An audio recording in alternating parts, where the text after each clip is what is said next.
பேரவைத் தலைவர் அவர்களே, வேற்றுமையில் ஒற்றுமை கண்டு நாட்டு மக்கள் அனைவரும் ஒற்றுமை உணர்வோடு வாழும் நாடு இந்திய நாடு. பல்வேறு இனங்கள், மொழிகள், மதங்கள், வழிபாட்டு நம்பிக்கைகள், பண்பாடுகள் இருப்பினும் அனைவரும் இந்திய நாட்டு மக்கள் என்ற உண்மை உணர்வோடு மக்கள் வாழ்ந்து வருகிறார்கள். இத்தகைய நாட்டை ஆளும் அரசும் இத்தகைய உணர்வு கொண்ட அரசாகத்தான் செயல்பட வேண்டும். ஆனால் ஒன்றியத்தில் பாஜக தலைமையிலான கூட்டணி அரசானது தனது செயல்பாடுகள் அனைத்தையும் ஒரு விதமான உள்நோக்கு கொண்டதாக செய்து வருகிறது. எதை செய்தாலும் குறிப்பிட்ட தரப்பை வஞ்சிக்கும் வகையில் தான் திட்டங்களை தீட்டுகிறார்கள். குடியுரிமை திருத்த சட்டமானது சிறுபான்மை இஸ்லாமிய மக்களையும் இலங்கை தமிழர்களையும் வஞ்சித்தது. இந்தியை திணித்து இந்தி பேசாத மாநிலங்களை வஞ்சிக்கிறது. பாஜக ஆளாத மாநிலங்களை நிதி நெருக்கடி மூலமாக வஞ்சிக்கிறது. சமூக நீதிக்கு எதிரான அவர்களது செயல்பாடுகள் பட்டியலின, பழங்குடியின, பிற்படுத்தப்பட்ட, மிகவும் பிற்படுத்தப்பட்ட மக்களை வஞ்சிக்கிறது. நீட் மற்றும் தேசிய கல்விக் கொள்கையானது அடித்தட்டு மக்களை பாதிப்பதாக அமைந்திருப்பதை அனைவரும் அறிவோம். இந்த வரிசையில் கொண்டுவரப்படும் வக்ஃப் வாரிய சட்ட திருத்தமானது சிறுபான்மை இஸ்லாமிய மக்களை வஞ்சிப்பதாக அமைந்துள்ளதை நாம் கடுமையாக எதிர்க்க வேண்டும். அதற்கான தீர்மானத்தை இம்மாமன்றத்தில் நான் முன்மொழிய இருக்கிறேன் என்பதை முன்னுரையாக தெரிவித்துக் கொள்கிறேன். மாண்புமிகு பேரவைத் தலைவர் அவர்களே, வக்ஃப் சட்டமானது 1954ஆம் ஆண்டு இயற்றப்பட்டது. இச்சட்டத்தில் 1995, 2013 ஆகிய ஆண்டுகளில் திருத்தங்கள் செய்யப்பட்டுள்ளன. இதில் இன்றைய ஒன்றிய பாஜக கூட்டணி அரசு சில திருத்தங்களை கொண்டு வருவதற்கான முன்வரவினை கடந்த 8/8/2024 அன்று நாடாளுமன்றத்தில் தாக்கல் செய்தது. வக்ஃப் நிர்வாகத்தில் அரசின் தலையீட்டை ஆதரிப்பதாகவும் மத உரிமைகளை பாதிப்பதாகவும் ஒன்றிய அரசின் சட்ட திருத்தங்கள் இருந்ததால் அதனை திமுக உள்ளிட்ட பெரும்பாலான கட்சிகள் கடுமையாக எதிர்த்தோம். எதிர்க்கட்சிகள் கடுமையாக எதிர்ப்பு தெரிவித்த நிலையில் நாடாளுமன்ற கூட்டுக்குழு ஆய்வுக்கு இதனை அனுப்பினார்கள். இந்த சட்டத்தை நாம் எதிர்ப்பதற்கு பல்வேறு காரணங்கள் இருக்கிறது. வக்ஃப் சட்டத்தை திருத்துவதன் மூலம் ஏற்படக்கூடிய மோசமான விளைவுகள் சிலவற்றை இம்மாமன்றத்தில் பதிவு செய்ய விரும்புகிறேன். வக்ஃப் சட்டத்தை ஒன்றிய அரசு திருத்த நினைக்கிறது. இதன் மூலம் மத்திய வக்ஃப் கவுன்சில் மற்றும் மாநில வக்ஃப் வாரியங்களின் கட்டமைப்பு மாற்றப்பட்டு அரசாங்கத்தின் கட்டுப்பாடு அதிகரிக்கிறது. இது வக்ஃப் நிறுவனங்களின் சுயாட்சியை பாதிக்கும்.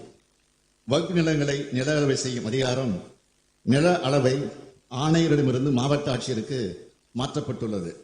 இதன் மூலமாக வக்ஃப் நிலவரம் குறித்து முடிவு செய்யும் அதிகாரம் வக்ஃப் வாரியத்திடமிருந்து நீக்கப்பட்டுள்ளது. அரசு சொத்து என்று அடையாளம் காணப்பட்ட அல்லது அறிவிக்கப்பட்ட வக்ஃப் சொத்து இந்த சட்டம் தொடங்குவதற்கு முன் அல்லது பின் என்றாலும் வக்ஃப் சொத்தாக கருதப்படாது என்று இந்த சட்டம் கூறுகிறது. இது அரசுக்கு சொத்துக்களை மறுவகைப்படுத்தப்படும் அதிகாரத்தை அளிக்கிறது. 5 ஆண்டுகளுக்கு குறையாமல் இஸ்லாமிய பின்பற்றிய ஒரு நபர் மட்டும் வக்ஃப் அறிவிக்க முடியும் என்று கட்டுப்படுத்துகிறது. இது முஸ்லிம் அல்லாதவர்களால் உருவாக்கப்பட்ட வக்ஃப்களை செல்லாது என்று ஆக்கலாம் என்ற அச்சத்தை உருவாக்குகிறது. இஸ்லாமிய மக்களில் 2 குறிப்பிட்ட வகுப்பினருக்கு தனி சொத்து வாரியம் உருவாக்க முயற்சி செய்கிறார்கள். மாநில வக்ஃப் வாரிய உறுப்பினர்களுக்கும் தலைவருக்கும் தேர்தல் முறையானது ரத்து செய்யப்பட்டுள்ளது. மாநில வக்ஃப் வாரியங்களில் 2 முஸ்லிம் அல்லாத உறுப்பினர்களை சேர்க்க வேண்டும் என்று இந்த சட்டம் கட்டாயப்படுத்துகிறது.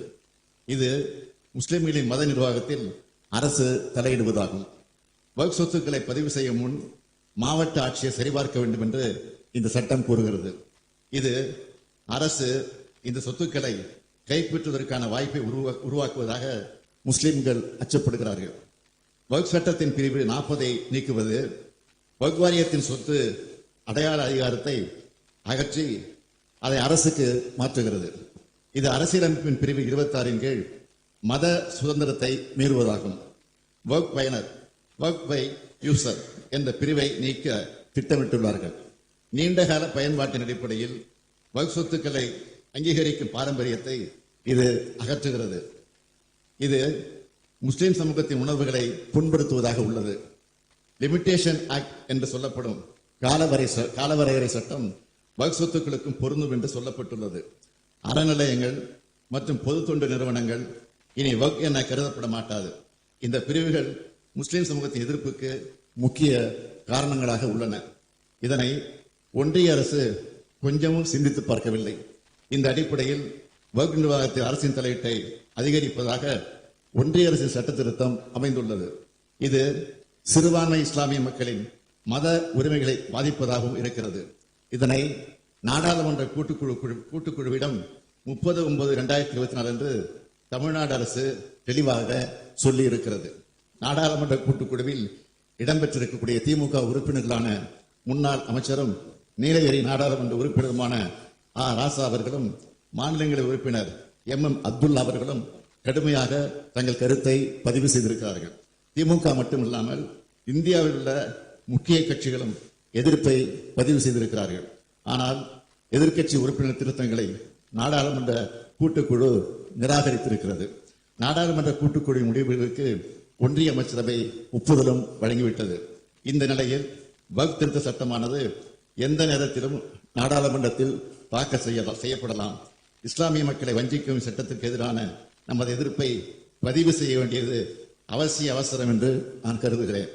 சிறுபான்மையின மக்களுக்கு எதிரான மத சுதந்திரத்தை நிராகரிக்கும் அரசியலமைப்பு சட்டத்துக்கு விரோதமான வக்ஃப் நோக்கத்துக்கு எதிரான நீதிமன்ற தீர்ப்புகளுக்கு முரணான குழப்பமான தேவையற்ற பல்வேறு பிரிவுகள் வக்ஃப் சட்ட திருத்தத்தில் இருக்கின்றன.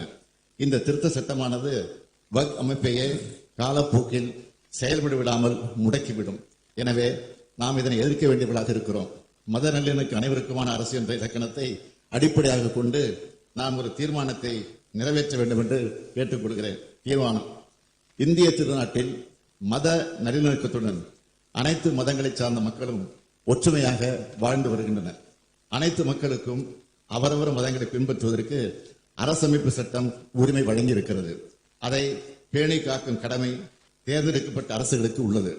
ஆனால் அதற்கு மாறாக சிறுபான்மையின இஸ்லாமிய சமுதாய மக்களுக்கு கடுமையான பாதிப்புகளை ஏற்படுத்தும் வகையில் 1995 ஆண்டின் வக்ஃப் சட்டத்தினை திருத்துவதற்கு கடந்த 2024 ஆண்டு ஆகஸ்ட் மாதம் ஒன்றிய அரசு மக்களவையில் அறிமுகம் செய்துள்ள வக்ஃப் வாரிய திருத்த சட்ட முன்வடிவினை வக்ஃப் அமெண்ட்மெண்ட் பில் 2024 முழுமையாக திரும்பப் பெற வேண்டும் என்று ஒன்றிய அரசை இப்பேரவை வலியுறுத்துகிறது என்ற தீர்மானத்தை நான் முன்மொழிந்து அமைகிறேன்.